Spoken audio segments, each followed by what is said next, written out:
नमस्कार। এই ভিডিওতে আমরা নিফটির এই যে কারেকশন দুদিন ধরে চলছে, দু একদিন ধরে চলছে, তাতে কি একটা কেনার সুযোগ তৈরি করে দিচ্ছে নাকি আরেকটু কারেক্ট হতে পারে সেইটা চার্টে বুঝে নেব। তার সাথে সাথে কিছু স্টক নিয়ে আলোচনা করব যে এই পড়ন্ত মার্কেটে কিছু কি বাই অন ডিপস সেই সব স্টকে করা যেতে পারে যা আমাদের আগামী দিনে মুনাফা এনে দিতে পারে, তা নিয়ে আলোচনা থাকবে। তার সাথে সাথে নিফটির পিই রেশিও 20 বছরের প্রাইস টু আর্নিং রেশিও দেখে আমরা বোঝার চেষ্টা করব মার্কেট কি ওভারভ্যালুড আছে নাকি ঠিকঠাক লেভেলে আছে ইনভেস্টমেন্টের জন্য। চলুন, খুব ইন্টারেস্টিং হতে চলেছে এই ভিডিওটা। প্রথমে নিফটির উইকলি চার্ট আপনাদের সামনে ওপেন আছে। সেখানে দেখতে পাচ্ছেন যে নিফটি মোটামুটি হাই যখন করেছিল, ক্লোজিং বেসিসে যদি হাই বলেন তাহলে ওই 18,700 750 এই লেভেলটা, যদিও একদম হাই যেটা হয়েছিল 18,800 রাউন্ড ফিগারে আমি যদি বলি 850 লেভেলে 18,900টা টাচ করতে পারেনি। কিন্তু আমি যদি ক্লোজিং বেসিসেও দেখি তাহলে কিন্তু ও মোটামুটি নিফটি এইখানে আপনার করেছিল যেটা 18,750 লেভেল। তাহলে এখন চলছে নিফটি 18,300 লেভেল। তাহলে একটা 18-19 হাজারের ইন্ডেক্সে 300-400 পয়েন্টের কারেকশন কিন্তু হা হুতাশ করার মতো নয়। এটা যে কোনো টাইমেই রানিং কারেকশন হতে পারে, কিন্তু আমাদের দেখতে হবে যে নিফটিতে যে ব্রেকআউটটা হয়েছিল সেটা সাস্টেন করছে কিনা। ব্রেকআউট কেমন হয়, ধরুন একটা স্টক এরকম একটা রেঞ্জ বাউন্ডের মধ্যে চলছে, তারপর হঠাৎ যদি ও একটু ব্রেকআউট দেয়, এই সব জায়গাগুলো থেকে ব্রেকআউট দেয়, তাহলে সেটাকে আমরা এই জোনটাকে বলবো আমরা ব্রেকআউট দিয়েছে। কিন্তু তারপর সেটা ফলস ব্রেকআউট কিনা কিভাবে বুঝবো? যদি আবার সেটা স্টকটা ঘুরে এইখানে আসে, তারপর যদি আবার ঘুরে গেল তো ঠিক আছে, কিন্তু সেটা না ঘুরে যদি এর মধ্যে চলে আসে, আবার এই রেঞ্জের মধ্যে ঢুকে যায়, তখন আমরা বলবো এইখানে যে ব্রেকআউট হয়েছিল সেটা কিন্তু ফলস ব্রেকআউট হয়েছিল, সেটা আসল ব্রেকআউট নয়। নিফটির কিন্তু দেখতে হবে আমাদের সেটা কি করছে, সেটা নিফটি বলে দেবে। আমি ইম্পর্টেন্ট পয়েন্টগুলো মনে করিয়ে দিচ্ছি। দেখুন এই সব জায়গায় এইগুলো কিন্তু আগের সময়ের হাই যে পিকগুলো তৈরি হয়েছিল, এই বক্সের যদি আপনি করেন, এই বক্স থেকে এখানে একটা ব্রেকআউট দিয়েছিল, তারপর আবার এই বক্সের যে এই জোনগুলোতে সেখানে কিন্তু ফিরে আসছে। যদিও সেই বক্সের জোনটা ছিল 18,400 জোনটা, এখন তার থেকে 100 পয়েন্ট কম। কিন্তু জানেন নিফটিতে তো পার্টিকুলার একটা পয়েন্ট হয় না, একটা 19 হাজারের ইন্ডেক্সে 100-200 পয়েন্টের একটা রেঞ্জ হয়। সুতরাং ও এখন ফলস ব্রেকআউট দিয়ে অলরেডি রেঞ্জে ঢুকে গেছে, এইটা বলার কিন্তু আমার মনে হয় it is too early to say. এটা বলার মতো সময় এখনো আসেনি, তার জন্য নিফটিকে আরেকটু দেখতে হবে। আরেকটু কোথায় দেখবো, যদি 18,200 লেভেলটাও ভেঙে যায়, তখন কিন্তু আমরা বলতে পারি 18,200 মানে এই লেভেলটা আমি মার্ক করে দিচ্ছি আপনাদের চার্টে, তাহলে বুঝতে পারবেন, বুঝতে সুবিধা হবে। 18,113, এই 18,000, এই 200, এই মার্কগুলো ঠিক আছে, 175, 200 ঠিক আছে। এই মার্কটা যেখানে আরেকটা পিক আপনার তৈরি হয়েছিল, যেখান থেকে রিজেকশন এসেছিল, রিজেকশন আগে এসেছিল মানে এটা এখন একটু সাপোর্টের মতো কাজ করবে। এইগুলোও যদি ভেঙে যায়, এইসব জায়গায় চলে আসে, তখন কিন্তু বলা যাবে হ্যাঁ, সাময়িকভাবে আপাতত যে ব্রেকআউটটা দিয়েছিল কয়েক সপ্তাহ আগে, যেখানে এইখানে ব্রেকআউট দিয়েছিল, এটা উইকলি চার্ট মাইন্ডেড, এইখানে যে ব্রেকআউটটা হয়েছিল, এইসব জায়গায় যে ব্রেকআউট হয়েছিল, সেটা কিন্তু একটা ফেলিয়ারের মতো টেন্ডেন্সিও দেখাচ্ছে। সেটা এখনো বলা যাবে না। 18,200 ভেঙে নিচে সাস্টেন করে ট্রেড করলে তখন বলা যাবে, বা তখন বলার সময় আসবে। এবার নিফটি কত দূর নিচে আসতে পারে বা কোথায় তার নেক্সট সাপোর্ট, প্রত্যেক এখন কিন্তু পর্যায়ে সাপোর্ট আছে, এইটা কিন্তু মনে রাখতে হবে নিফটির। কেন আগে অনেকগুলো হাই তৈরি করেছিল, প্রথম তো 18,200, তারপর কিন্তু এই জোনটা যদি আমি মার্ক করি, এই জোনটা দেখুন আগের এখানে 3 বার রিজেকশন এসেছিল, এখন সেটা একটা স্ট্রং সাপোর্ট জোন হিসেবে কাজ করবে। সেটা হচ্ছে 17,850 থেকে 18,000 এই লেভেলটা, 150 পয়েন্টের রেঞ্জ। হ্যাঁ, উইকলি চার্টে দেখছি একটু তো রেঞ্জটা বড় হবেই। একটু আমি মিডিয়াম টার্ম নিয়ে কথা বলছি, আমরা এখানে ডে ট্রেডিং নিয়ে কথা হচ্ছে না, এখানে একটু মিডিয়াম টার্ম নিয়ে কথা হচ্ছে, আর উইকলি চার্টে দেখছি, তাই জন্যই 100 পয়েন্টের রেঞ্জ তো বলা যেতেই পারে। সুতরাং ওই জিনিসটা আমাদের দেখতে হবে 17,800 থেকে 18,000 এই জোনটা, বা আরেকটু ডিপ যদি নেন 17,850 এই জোনটা থেকে 18,000 জোনটা খুব ইম্পর্টেন্ট, কারণ একটা সাইকোলজিক্যাল একটা রাউন্ড ফিগারও আছে। ওই জোনটা কিন্তু আমাদের নেক্সট সাপোর্ট জোন। যদি 18,200 ভেঙে যায়, তখনই এই জোনটা আমরা দেখতে পারবো। মানে সাপোর্ট আছে। তার নিচে কি সাপোর্ট, তার নিচে তো 17,000-এর যখন ঢুকে গেল 17,600, 650 এসব জায়গায় যখন, যেখানে মুভিং অ্যাভারেজগুলো আছে সেই সব জায়গায় সাপোর্ট তার আরও আছে। অত ডিপে আর যাচ্ছি না, কারণ অত দূরে আসতে গেলে তো একদিনে হবে না, কিছু দিন লাগবে। ততদিনে তো আমি আবার একটা ভিডিও আপনাদের সামনে অ্যানালিসিস নেক্সট উইকে থাকবেই। কিন্তু এই উইকের জন্য, সামনের উইকের জন্য যে যে ইম্পর্টেন্ট সাপোর্ট জোনগুলো সেগুলো আমি চিনিয়ে দিচ্ছি, যাতে নিফটি আমাদের বলে দেবে যে এটা ফলস ব্রেকআউট ছিল কিনা। ঠিক আছে, বোঝা গেল। এবার নিফটির যদি একটু পিই রেশিওটা দেখি, যে পিই রেশিও কেমন চলছে সেটা নিয়ে একটু আলোচনা করব, বিগত 20 বছরের পিই রেশিও। ঠিক আছে, আর এই ইনফরমেশনগুলো যদি আপনাদের ভালো লাগে, এই ভিডিওটাকে যদি ভালো লাগে, তো প্লিজ একটু লাইক শেয়ার অবশ্যই করবেন। চ্যানেলে নতুন তো চ্যানেলকে সাবস্ক্রাইব করার সাথে সাথে বেল আইকনকে অবশ্যই প্রেস করবেন, যাতে নতুন ভিডিও আপনাদের কাছে তৎক্ষণাৎ চলে আসে। দেখুন এখানে কি হয়েছে, আমি যদি এখানে দেখেন, এটা নিফটির ইয়ার ওয়াইজ এখানে লেখা আছে ইয়ার, আর এখানে আপনার মাসগুলো লেখা আছে যে কোন মাসে বা ইয়ারের সময় আপনার কেমন পিই রেশিও ছিল। ঠিক আছে, গ্রিন মানে তখন একটু আন্ডার ভ্যালুড থাকে, মানে কেনার জন্য। এই কালার কোডিংটা ছেড়ে দিন, মোটামুটি জানবেন যখন 15 থেকে 20-র মধ্যে থাকা মানে মোটামুটি একটু কেনার দিকে খুব ভালো। আর যখন 25-25 এসবের উপরে উঠে যায়, হিস্টোরিক্যালি আমি বলছি পিই, তখন একটু ওভার ভ্যালুড মার্কেট হয়ে যায়। ঠিক আছে, সেটা আমাদের কখন হয়েছিল, যেমন দেখুন এই 2020-21 স্পেশালি আপনি দেখবেন যখন ওই মার্কেট হাইয়ের দিকে করছিল, আপনি দেখবেন যে 40 পিইতেও চলে গেছিল, 40 পি, 32, মানে 38 এরকম চলছিল। তখন কিন্তু আমাদের কশাস হয়ে যাওয়ার সময় ছিল। ঠিক আছে, এগুলো কিন্তু পিই রেশিও থেকেই বোঝা যায় যে আমার এখন হাই পিই চলছে, 40-এর কাছাকাছি ইন্ডেক্সের পিই চলছে, আমি একটু কশাস হয়ে যাব। তখনও অনেকে কিন্তু লাফিয়ে পড়ে উইপ্রো নিয়েছি আমরা, অনেকে অনেক কিছু করেছেন। ঠিক আছে, একবার করে ফেলেছেন, ভুল আমারও হয়, কোনো অসুবিধা নেই।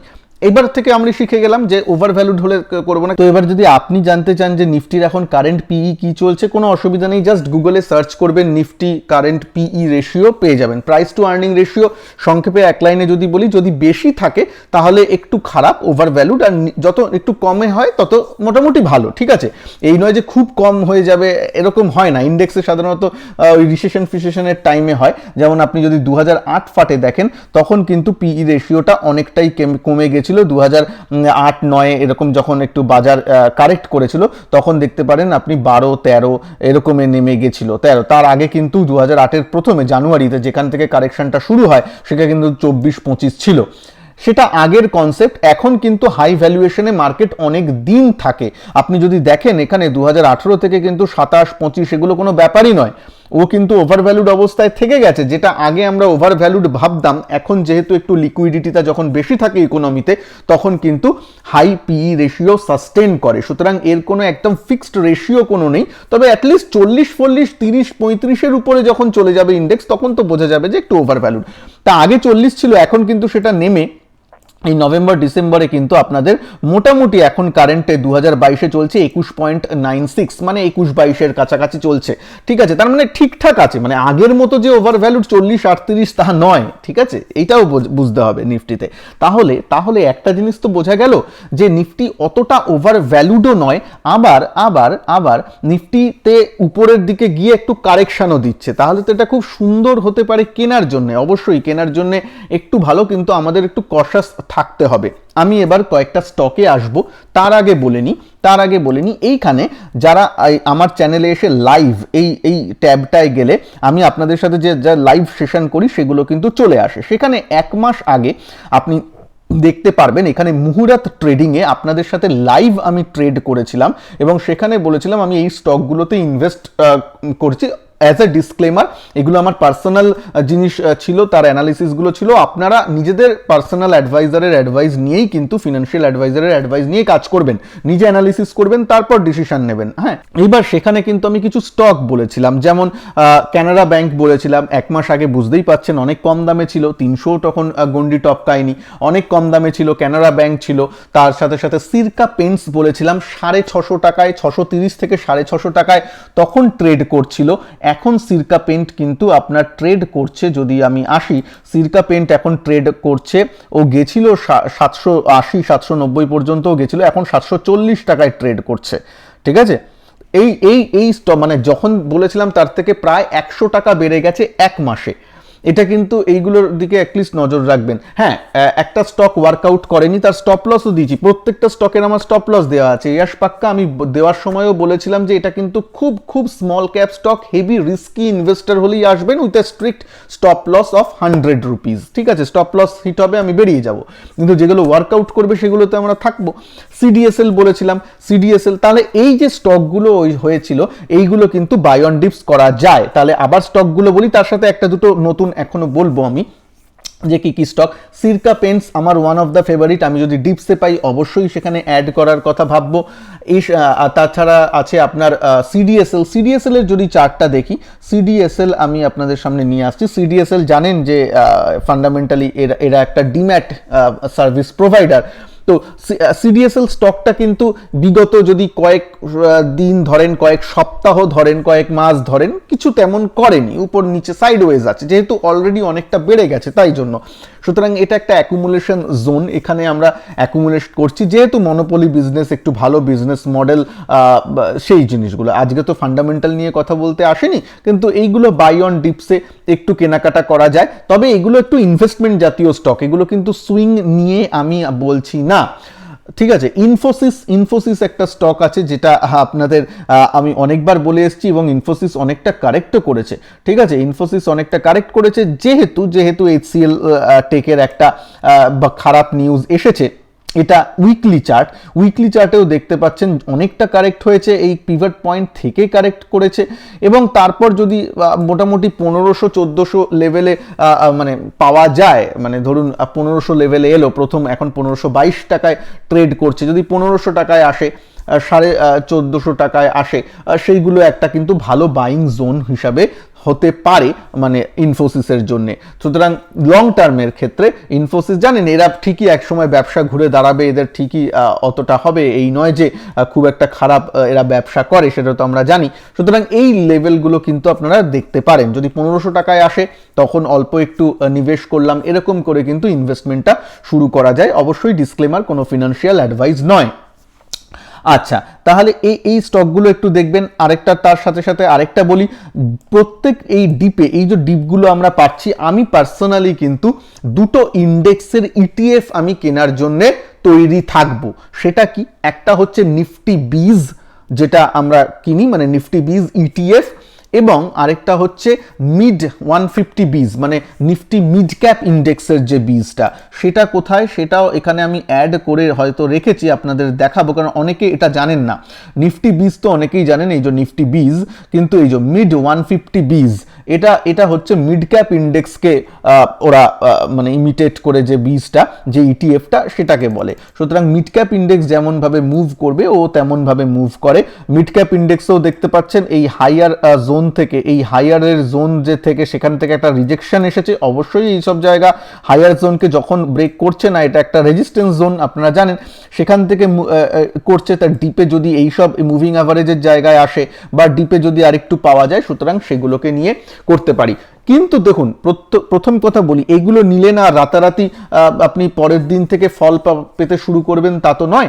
ইনভেস্টমেন্টে ইনভেস্ট করাটা বড় কথা নয়, ইনভেস্ট করে সেটাকে হোল্ড করতে পারা, ভালো স্টকে, ভালো ইন্ডেক্সে হোল্ড করতে পারাটা কিন্তু সবথেকে কঠিন এবং সবথেকে বড় ব্যাপার। সেটা যদি না করতে পারেন তাহলে প্লিজ ইনভেস্টমেন্টে আসবেন না, এটা আমি রিকোয়েস্ট করছি। তাহলে ইনভেস্টমেন্ট আপনাদের জন্য নয়। হ্যাঁ, হোল্ড করতে শিখতে হবে, ভালো যদি স্টক হয়, ভালো যদি ইন্ডেক্স হয়। ঠিক আছে, যেমন নিফটি ইন্ডেক্সকে যদি ভালো না লাগে তাহলে আর কি বলবো। সুতরাং ওগুলোকে হোল্ড করতে আসতে হবে। নিফটি কি কারেক্ট হতে পারে না? হ্যাঁ, কারেক্ট হতেই পারে। এর পরের বছর গ্লোবাল স্লোডাউন বলছে, সেই সব জায়গায় হলে একটু কারেক্ট হতে পারে, কিন্তু তা সত্ত্বেও এই আমাদের কিন্তু একটু মাইন্ডে রাখতে হবে। আচ্ছা, আইটি সেক্টর একটু কারেক্ট হয়েছে, আইটি সেক্টরের কারেক্ট হলে একটু ভালো স্টকগুলো অবশ্যই দেখতে হবে। এইচসিএল টেক বাদে, এইচসিএল টেকে তো এখন ম্যানেজমেন্ট বলেছে রেজাল্ট খারাপ হবে, নেক্সট রেজাল্ট আমরা দেখব, কিন্তু ইনফোসিস, টিসিএস এরা অবশ্যই ভালো স্টক, এগুলোকে একটু দেখা যেতে পারে। আচ্ছা, এছাড়া আর আপনাদের প্রচুর প্রশ্ন আসবে এশিয়ান পেইন্টস নিয়ে। এশিয়ান পেইন্টসও অনেকের আছে, এশিয়ান পেইন্টস নিয়ে আপনাদের প্রশ্ন আমার এখানেও এসেছে, তাই জন্য একটু বলি। দেখুন, এশিয়ান পেইন্টস এগুলোকে আপনারা সবসময় মনে রাখবেন, এরা খুব ভালো কোম্পানি, এগুলো এখানে ইনভেস্টমেন্ট হিসাবে আপনাদের মাথায় রাখতে হবে। সুইংয়ের জন্য মাঝে মাঝে মানে সুযোগ সুবিধা আসতে পারে, কিন্তু ইনভেস্টমেন্টের জন্য এটা ভালো স্টক। এবার সুইংয়ের জন্য কোনো স্টক নিলেন, এশিয়ান পেইন্টস নিলেন, সেটা যেহেতু পারফর্ম করলো না সেহেতু ওটাকে ইনভেস্টমেন্টে আমি কনভার্ট করে দেবো, সেই মেন্টালিটি রাখবেন না। যখন ট্রেড নিতে যাবেন তখনই মাইন্ডসেট রাখবেন আপনি ইনভেস্ট করছেন নাকি সুইংয়ের জন্য নিচ্ছেন। সুইংয়ের জন্য রাখলে সেই হিসাবে স্টপ লসগুলো রাখতে হবে। দেখুন এখানে উইকলি চার্টে ও এখানে একটা ব্রেকআউট দেওয়ার মতো অবস্থা করেছিল, কিন্তু ব্রেকআউট দিতে পারেনি, ব্রেকআউটের ফেলিয়ার হয়েছে।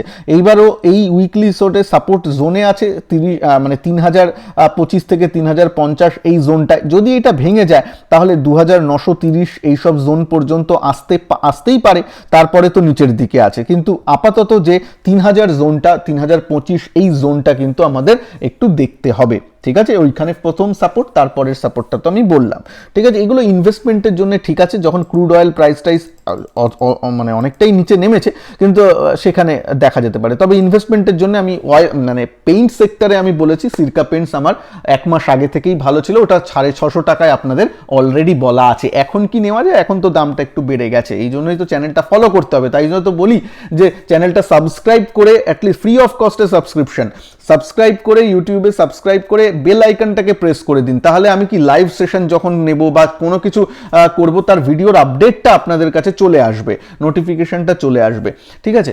আর তার সাথে সাথে বলি, এই ভিডিওটা অবশ্যই দেখবেন, এখানে কিন্তু 4-5টা আরও অনেক স্টক নিয়ে বলেছি, সেগুলোকে মাথায় রাখবেন। যাই হোক, আর আরেকটা ছোট্ট কথা বলে শেষ করব, যারা আমার ক্লাসে, নেক্সট ক্লাস যেখানে আমি অপশানও শেখাই, আপনাদের সাথে সাথে সুইং ট্রেডিং এসব তো আছে, তার সাথে লাইভ 10টার উপর ট্রেডিং, লাইভ ট্রেডিংয়ে আপনাদের সাথে হ্যান্ড হোল্ডিং থাকবে।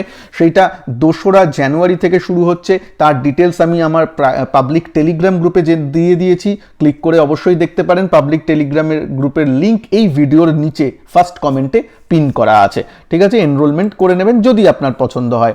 যাই হোক, আশা করি আপনারা নিফটি বা সম্বন্ধে একটু ধারণা পাওয়া গেল যে আমাদের কি করতে হবে। প্যানিক হওয়ার এখনো কোনো কারণ আসেনি, হ্যাঁ ঠিকঠাকই আছে। বিদেশের বাজার খারাপ বলে আমাদের বাজার খারাপ হচ্ছে, সুতরাং একটু মানে ইন্ডিয়া কিন্তু কম্পারেটিভলি বিদেশের থেকে ভালো অবস্থায় আছে, এটা আমাদের একটা ভালো দিক।